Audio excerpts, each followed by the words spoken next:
Good afternoon, ladies and gentlemen, and a very warm welcome to this late Sunday afternoon session. I think it's probably the second last today, I'm not sure. But particularly warm welcome to our guest speaker, Professor Nick Parker Groom, who since 2020, I think, or 2019, has been Professor of English at the University of Macau, where he, amongst his many areas of expertise, he's particularly well known for his work on Gothic literature. He is, I don't hesitate to say, an international authority on the subject. He has published very, very widely on Gothic literature, the literature which really begins, I suppose, in the late 18th century. And his talk today is really about a number of key texts which he recently edited for a new edition by Penguin, the major publishers. The book is available upstairs, so do go upstairs afterwards and Nick will sign it for you. It's called The Vampire, John Polidori and Camilla by Sheridan and Fanu. And in this book, Professor Groom has edited it and writes about, also in his introduction, writes about the significance of these two early texts in the development of both the Gothic genre, but particularly, I think, related to vampires, etc. Vampires are his area of expertise, and that is why he's widely known as the Prof of Goth. So over to you, Prof.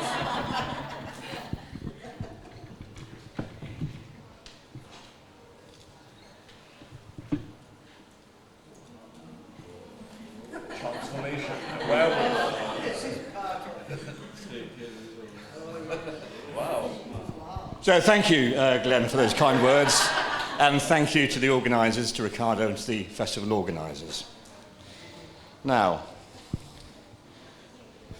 imagine the scene.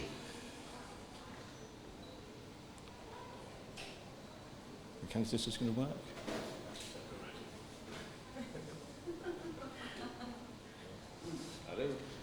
No. There we go. Gone too far now.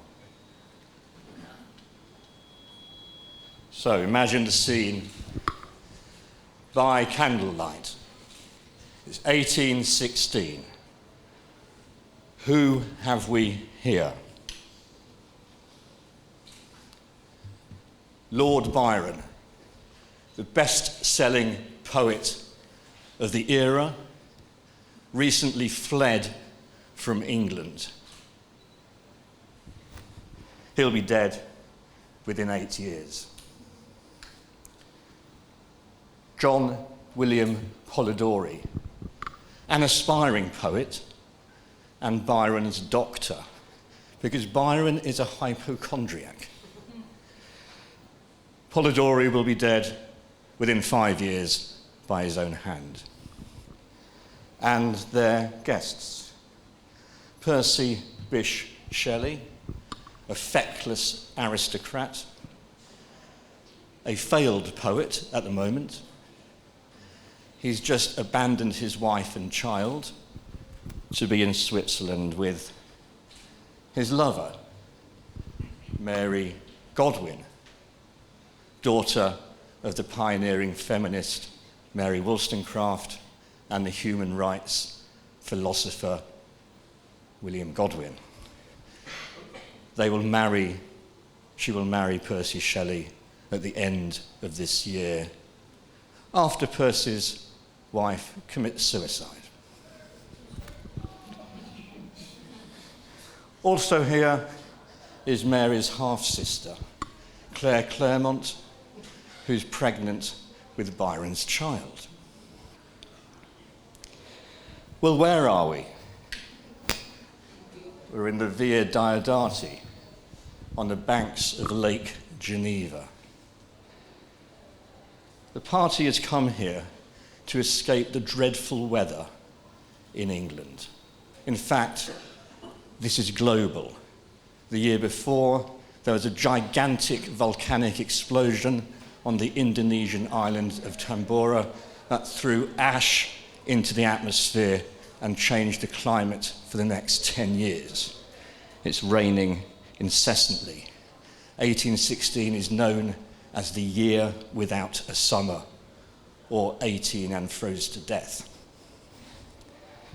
So they're in the villa, in the incessant rain, watching the electrical storms playing across Lake Geneva.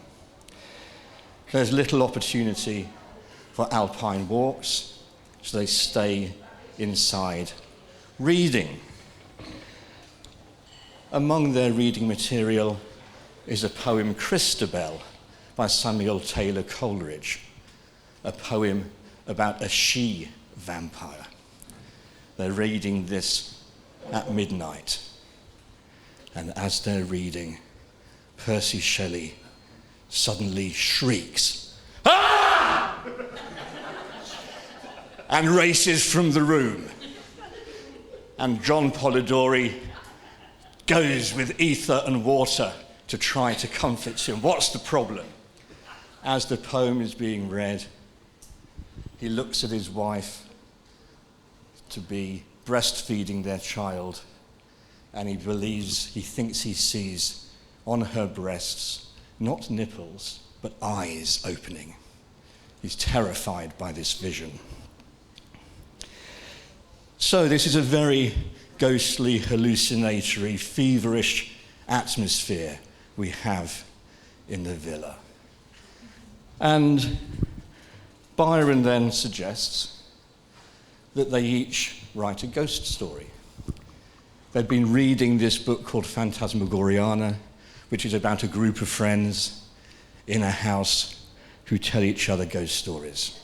Byron says we should have a competition to write a ghost story. And Byron begins writing a vampire story. Polidori starts writing a story with the subtitle The Modern Oedipus. Percy can't settle to anything. Mary thinks, and Claire, we don't know what Claire did. Well, Byron gives up on his vampire story, and he completes it at the fireside a few days later. Polidori works on his story over the next months and years, and Mary has a dream. She has a dream in which she is looking into a building, a laboratory, on a dim November evening with the rain beating against the window frame, and inside somebody is putting together what looks like a human being. This is the beginning of Frankenstein. And Mary finishes it, and it's published on the 1st of January 1818. And so, at the same time, Polidori then takes up Byron's vampire story and finishes it. In other words, that summer on the banks of Lake Geneva, two of the most influential supernatural creations are inspired: Frankenstein and the vampire. English literature, global literature, would never be the same again. Well, that's the story. Some of you may be familiar with this. It's not completely true. Polidori did not finish Byron's story at the villa. It was published in April 1819, so that's nearly 3 years later.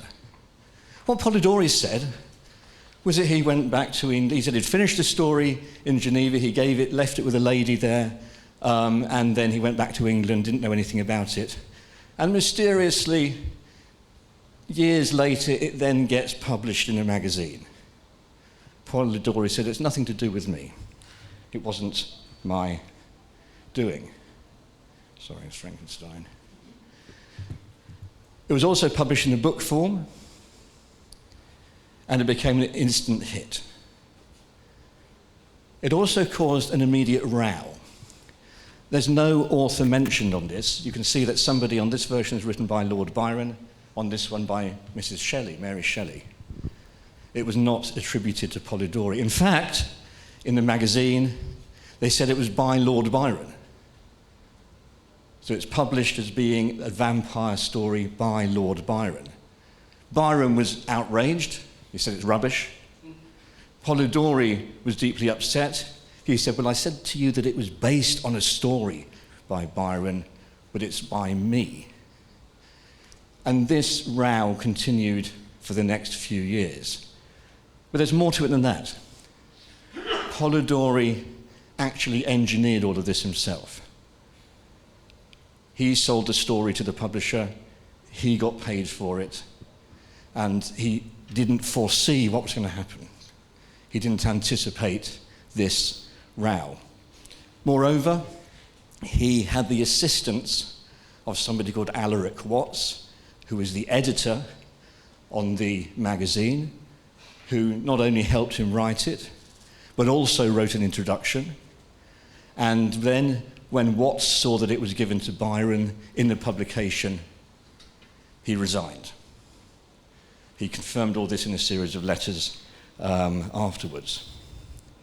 So we have a very murky beginning to the vampire story. It's a story told by Byron and then written down some years later by Polidori, but then it's attributed to Byron and it causes a major row at the time. Well, it does become influential and it's an immediate hit on the stage. But if we're reading The Vampire, we also need to read Alaric Watts' introduction. The introduction gives a history of vampires. And bloodsuckers have been around since the beginning of human civilization, whether it's in ancient Assyrian tablets, whether it's Lamia in ancient Greece, whether it's the ghosts of ancient Rome, whether it's the Draugr or the Barrow Wights of the Vikings. These are all bloodsuckers. The monster in Beowulf, the great Anglo-Saxon poem, Grendel, drinks blood.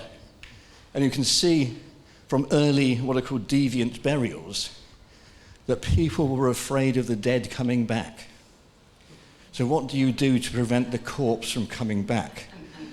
Well, you either cut its head off and stick it between its legs, or you nail it to the ground, or chain it up in its coffin so it can't escape. That's where the idea of staking comes from. So this is an age-old terror that the dead will return. You need to prevent them from doing so. But all of these sort of monsters, the undead and bloodsuckers, they're not vampires.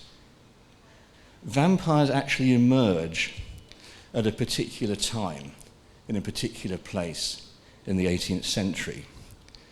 But vampires are a good focus for all sorts of anxieties about things like blood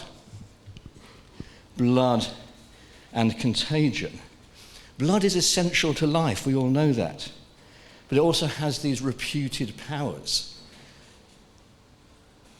Roman gladiators who died in the Colosseum would find their blood being siphoned off as a cure for a number of illnesses and then drunk.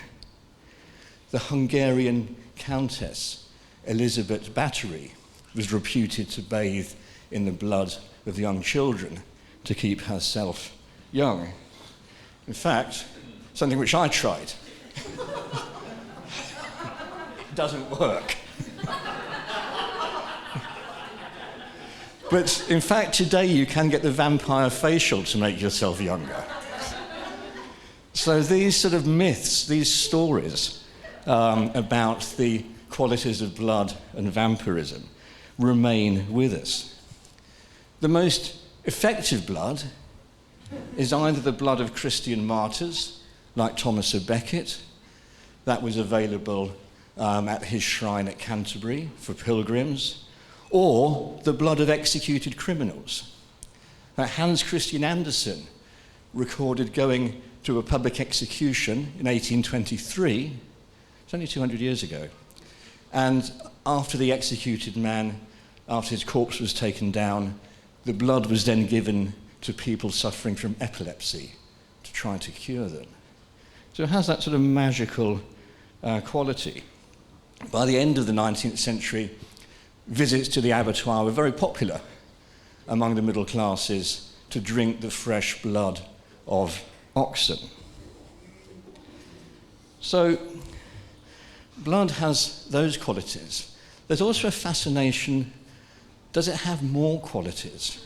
The circulation of blood was discovered in 1623 by William Harvey, led to a number of experiments.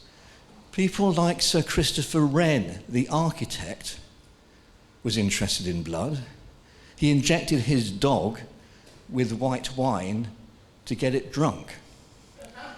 And he wondered whether if you took the blood from a gentle dog and put it in a fierce dog, would it make that fierce dog much more placid?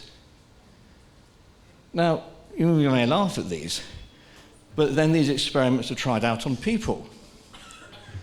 In 1667, a man called Arthur Koga, who was very eccentric and danced about a lot, wanted to be calmed down. So he was paid to be injected with the blood of a lamb.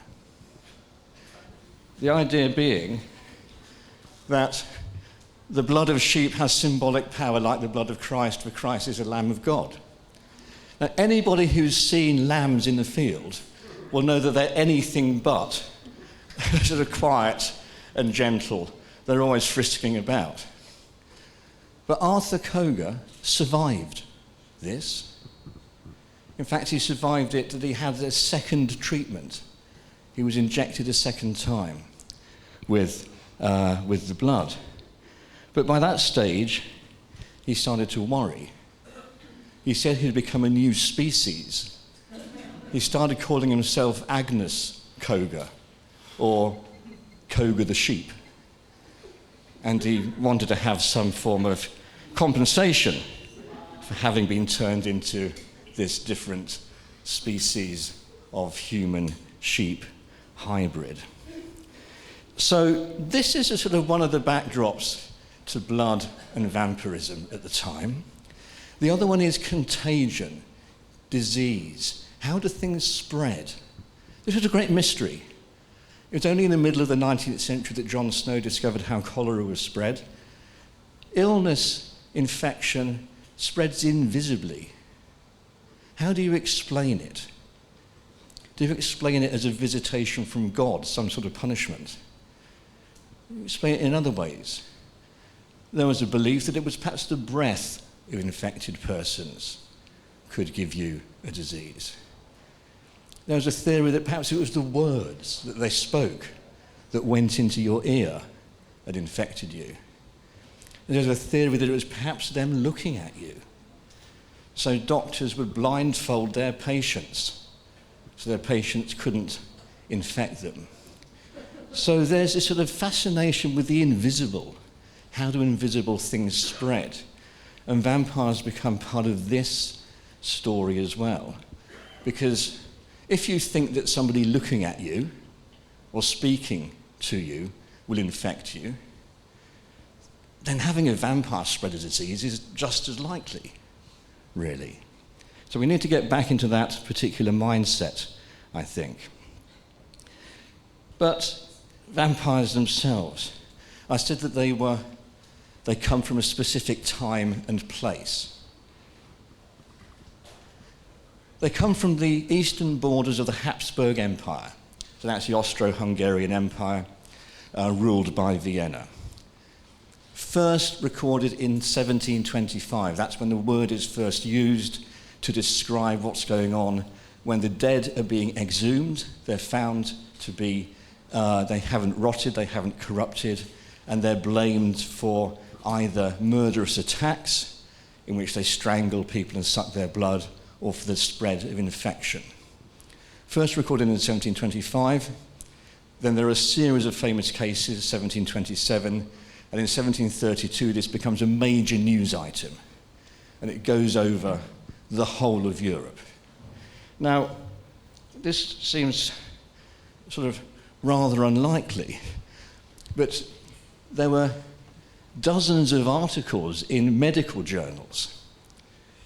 There were dozens of books being written in the 1730s trying to explain this phenomenon. And the reason why it needed to be explained was because there were hundreds of witnesses. The Habsburg authorities sent out task forces. It's a bit like the X-Files, you know, the FBI being sort of sent out to investigate these sort of phenomena.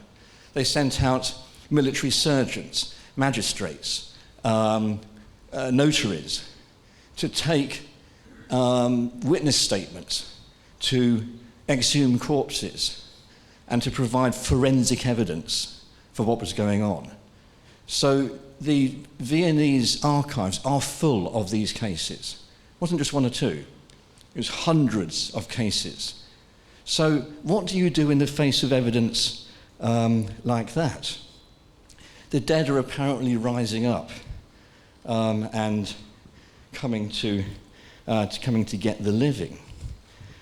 So you had medical accounts of the symptoms, great detail, shivering, enduring nausea, pain in the stomach and intestines, in the kidney region, in the back and shoulders.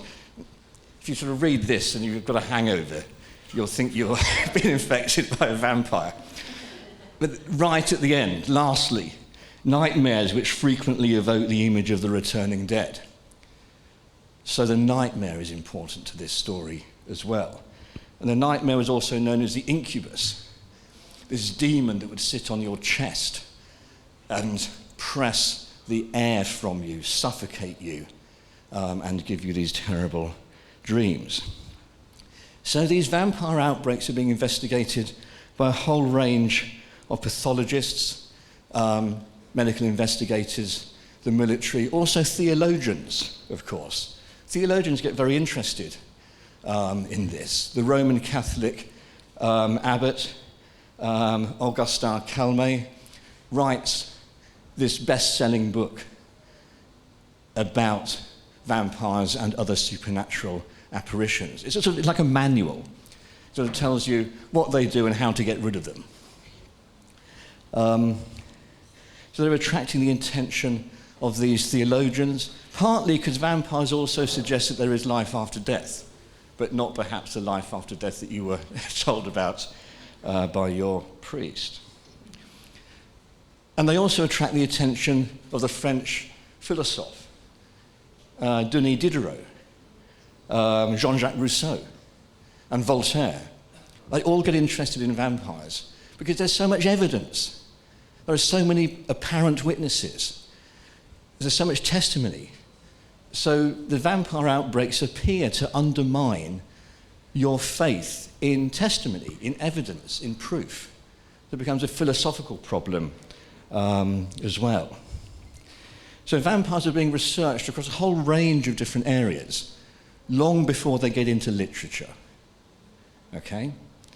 Literature is quite late in this account of trauma. There's also questions about how you become a vampire. Wizards, witches, suicides, those who come to violent end or being cursed by their parents or by the church. Or anyone may become a vampire if an animal, especially a cat, leaps over his corpse, or a bird flies over it. I think we're all at great risk having a bird fly over our dead body of becoming a vampire. And one could also be born a vampire as well. There are congenital vampires. So there's a lot going on in terms of the development of this particular figure. They become a media sensation, in other words, reported in newspapers and magazines, being written about by political commentators. The first analysis in Britain is a long essay which says that in fact vampires are a political allegory. They're about those in power extorting and living off the living, the poor, the people who do the work. And so this commentator suggests that in England there's been hundreds of vampires throughout history, which goes back to the 14th century and royal favourites and so forth. So they're treated in those sorts of ways. Now, I really want to sort of emphasise that the vampire has plural identities before it's being written about in literature. Well, it takes a long time to get into literature, towards the end of the 18th century, when first of all, I've got to mention the pumpkin. There are also vampire pumpkins. Another part of the folklore is that if you leave tools lying around for a couple of years, they'll turn vampire, and pumpkins will become vampires if you leave them for 10 days or if you leave them after Christmas. And this is true. I did test this last year with my children. But be reassured, you have very little to fear from a vampire pumpkin. But it's a rich folklore. So we then get vampires appearing in poetry. Talaba the Destroyer, an Islamic epic poem by Robert Southey, the poet laureate, includes lots of notes about vampires. And also the Jawa by Lord Byron, again includes lots of notes. This is an Islamic source and a Greek source here, including this testimonial evidence. So there are Middle Eastern and Eastern European sources for this figure that eventually emerges. And it's against this background that John Polidori writes his story that is then attributed to Lord Byron. What's it about? It's about an aristocrat, a nobleman, who arrives in London, very mysterious, looks like a corpse, magnetic personality, a dull, dead eye. He's called Lord Riven, and he makes friends with a young man called Aubrey, and they go travelling together across Europe until Aubrey falls in love, and Riven goes off on his way of seducing and disgracing society people. I'm not going to tell you any more. I recommend you read it. It's not very long. I find it a very compelling story because it's really about the mental collapse of Aubrey. He's heard about vampires. He starts believing in vampires. He's not quite sure whether his companion is a vampire or not. But there's this sort of sense that it's about somebody who's having a series of terrible nightmares and begins to convince themselves of the existence of vampires. That's not the way that it's normally read, but I think that's a compelling reading of it. So it was, The Vampire was a success, and it immediately led to dozens and dozens of stage versions. Plays, pantomimes, farces, musicals, operas, all within 10 years.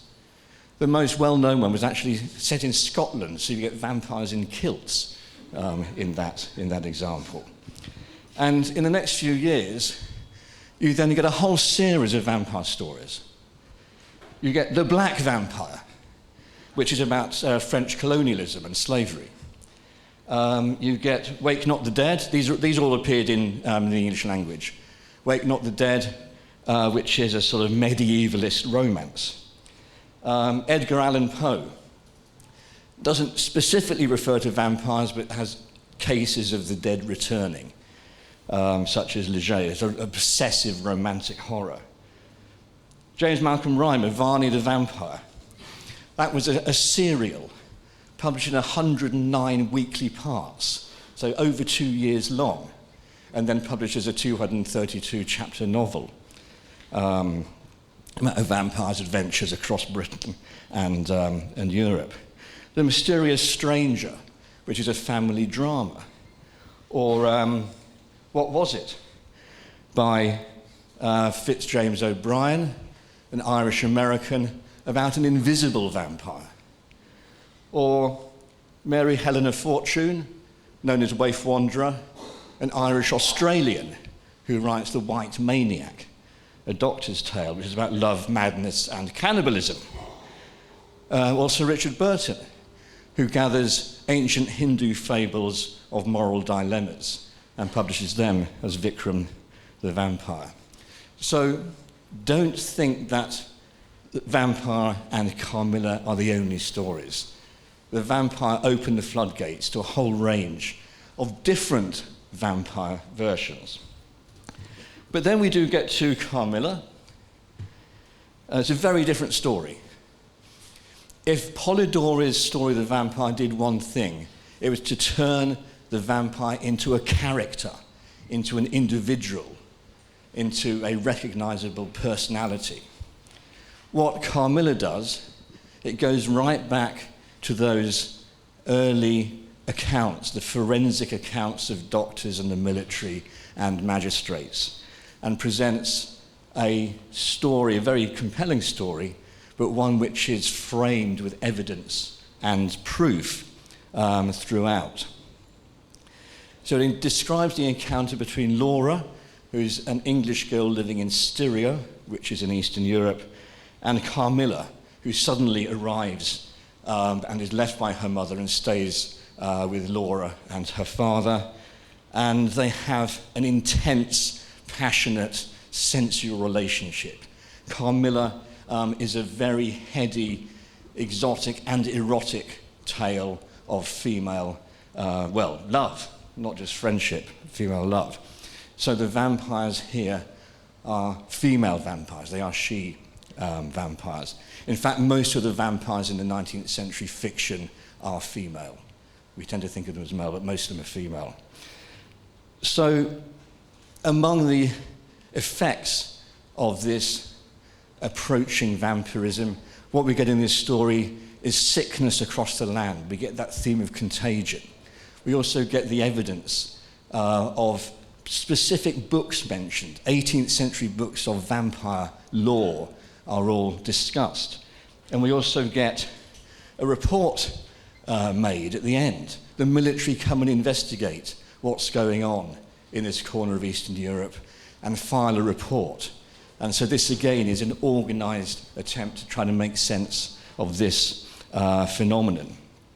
So what Le Fanu is doing is combining the plot and the drive of the Polidori story with all the rational inquiries of doctors and the law and legislation to really reinforce that story, adds a whole level of authenticity, and it's presented as the case notes of Dr. Hezelius.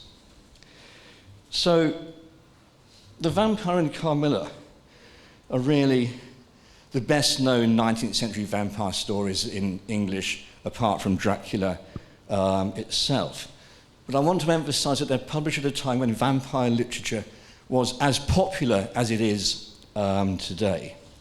So you could have vampires which could be English, Scottish, Irish, American, French, German, Austro-Hungarian, or from Africa. They could be Protestant, Orthodox, Islamic, or Jewish. They could be male, female, affluent or indigent, exquisite or monstrous, heterosexual or homosexual, metaphoric or invisible, murderous, tragic, or comic. The one thing that they're not is the same. All of these 19th century vampires are very different and very distinctive. And so it's a genre which can actually then live off culture, social science, psychology, medicine, particularly blood transfusions. And so after Carmilla, we get these stories. Julian Hawthorne, Ken's Mystery. This is an Irish time travel story about vampirism. One of my favourites, Sabine Baring-Gould, Marjorie of Quether, which is a comedy. You don't realise it's a comedy to begin with. Basically, it's a shaggy dog story. It's a regional legal comedy about vampires. Or Robert Louis Stevenson, you might have heard of him from Treasure Island, writes Alala, which is about the degeneration of a Spanish family. Or Guy de Maupassant, The Hauler, that's the English translation, which is again about an invisible vampire, written from the perspective of somebody who's being persecuted by it through their diary entries. So really gripping psychological account, again, of mental collapse.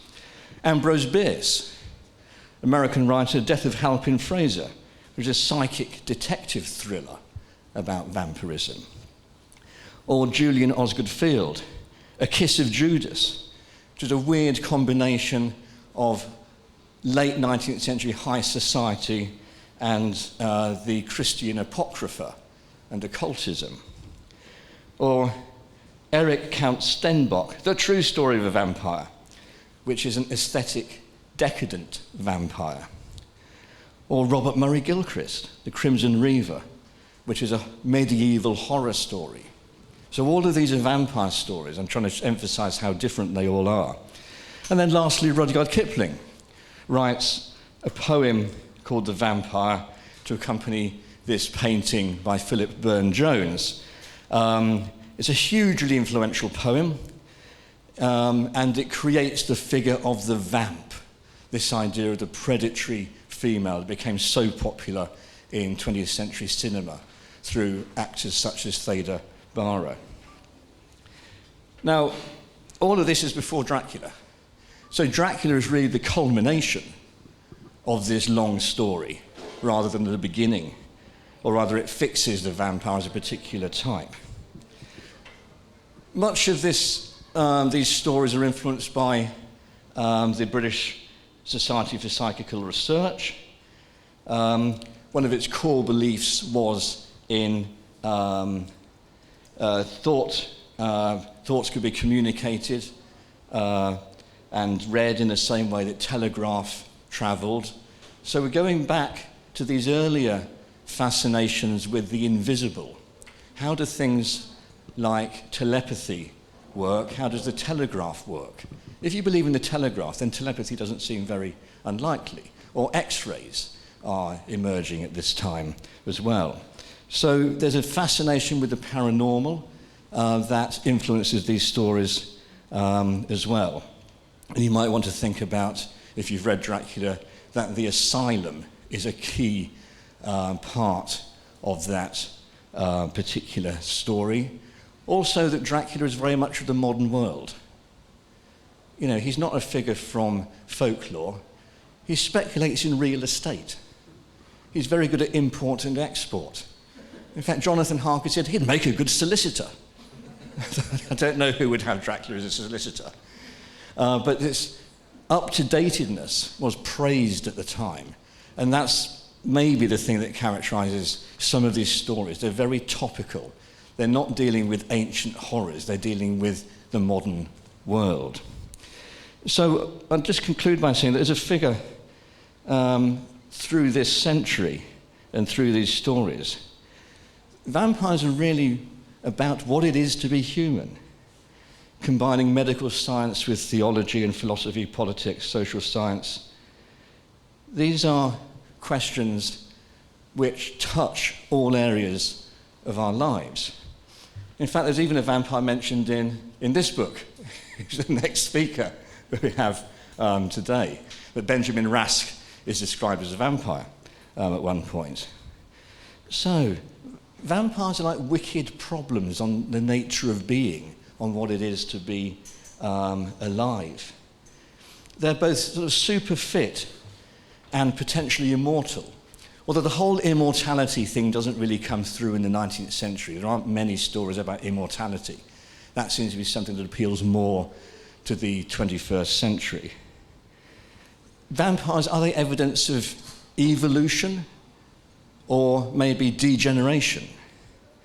They're an endangered species, and yet they're hunted to extinction. They propose quite uncomfortable ways of thinking about ecological systems because they are non-human-centered. They are non-anthropocentric. They're anthropivores. They live off of humans. Although some more recent vampires are a little bit more green. they live on blood substitutes or on blood banks. So there's an attempt to try to normalize them in that respect. Incidentally, don't ever try drinking blood, it's absolutely horrible. So the strangeness of vampirism, I think, persists because it encapsulates the terrible reality that we don't know we're not vampires until we're rotting in the grave. So in that sense, there's almost a death drive to the fascination with vampires. The best way I can really describe them, I think, from 1725 to the present day, is that they are thought experiments. In other words, across this whole range of different disciplines, vampires, as I think these two stories show as well, are very good to think with. Thank you.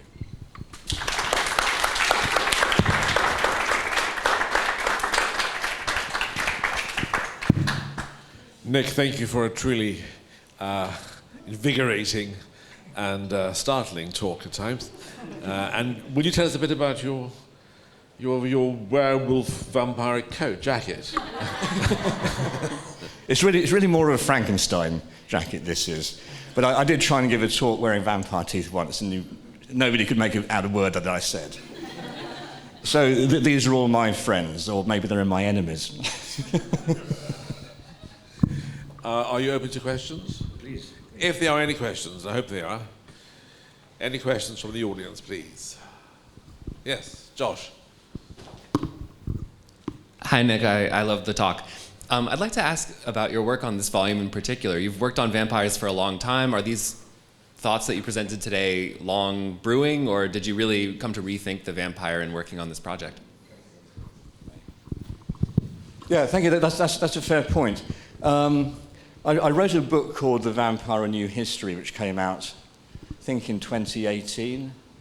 And I did a lot of thinking for that. And then I wanted to write edit a scholarly collection of vampire stories, some of which I've mentioned today.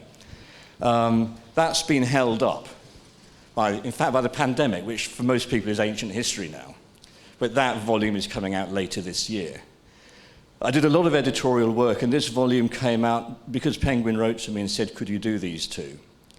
And I said, well, rather than just give you the work I've already done, I will take different versions. So this book has the two book versions of The Vampire and Carmilla, whereas in the volume I have being published later this year, it's the magazine versions. There aren't major differences, but there are slight differences to people like me who find this stuff of interest. But inevitably, you notice things that you hadn't noticed in the first place. And one of the things that really interests me at the moment is the significance of Islamic demonology on the emergence of the vampire, which I think has been neglected as an area of study. So I'll be working more on that, for example. Also, I mentioned Marjorie of Quether, the comic story. A writer like Baring Gould has been neglected, partly because people haven't realized that he's a comic writer. You find that you read essays and people are taking very seriously. I read Marjorie of Quether. It has the most outrageous final sentence of, I think, anything I've read in the 19th century. And it's a vampire quite unlike any other vampire. So I guess the more you work on something, the more you realize that you want to resist having simple categories. You realize that these figures are much more complex. And that with the vampire, and an early story like the black vampire, which has only recently been rediscovered, it's a very interesting, also very complex story, because it's not just about French colonial slavery, it's also about an African prince who himself is a slaver, and his relationship with the French slavers. So it's clearly very much of its time and addressing questions which aren't obviously questions about vampires. So I don't want to spend the rest of my life doing vampires. There's a whole world out there. But there is a lot of work to do to try to move on from those sort of conventional stereotypes, I think. So I've got a little bit more to say about them. Thank you. Jim. Nick, at what point did the bat enter the story? That's a really good question, Jella, thank you. I didn't really have time to talk about bats, but Linnaeus identifies the blood-sucking bat in the 1750s. And of course, this is something that makes vampires appear like they're absolutely possible. You know, they are a natural sort of wonder. And so bats are an important part of this story. And they fascinate travellers. There's a traveller called Charles Waterton, for example, who goes to South America and wants to be vampirised by a bat. So he sleeps with his leg hanging out of his cot. And he said, I can't understand it. The Scotsman I'm with, he's always getting vampirised. And I never am getting vampirised. Why is it? So it was almost like a mark of distinction. There's a vampire bat that ended up in London docks in the 1840s in the hold of a ship. So these weren't just travellers' tales, they were actually, they could get verified in that sense. But the connection with the human vampire only emerges in the second half of the 19th century. It's not really connected. And I think it emerges through satirical prints. You get a lot of political prints which are showing that the government is a vampire, or Irish feeling is a vampire, for example, or capitalism is a vampire, or communism is a vampire. And it emerges through those. And then you get the episode in Bram Stoker's Dracula where he does go down the side of the castle like a bat. And then, of course, he turns into a bat as well.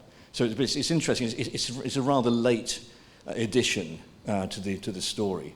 But it's partly because it's real. You can, if you wish, go and get vampirized by a bat. But thank you. Hello, Professor. I would like to ask, given your knowledge for the vampires, I'm wondering what were the subtle changes from how the writers view them as blood-sucking monsters compared to how Tolkien perceived them in his own works, especially the Silmarillion. Yeah, it's interesting because I think it's a good example. So J.R.R. Tolkien, author of The Lord of the Rings, does include the vampire in the story of Beren and Luthien. I think there might be a mention elsewhere, but he introduces this as a sort of folkloric monster. I think it sort of shows the flexibility that the vampire can turn up in an unexpected place like Middle-earth. But it also shows that Tolkien in that story, I think, is trying to explore some different elements of European folklore. And so he wants to add a different level to imagine Sauron as a vampire, really, and suggests that there are other dimensions. If you've not read Tolkien, Tolkien's a very good writer. He presents multiple perspectives. He presents, his vision is seen from different angles, from different points of view. So I think it's another example of that, really, that the view from the vampire perspective presents a different way of thinking about the world, slightly different. So that's how I'd answer that. But thank you, Caleb. Thank you very much for a superb session. Thank you.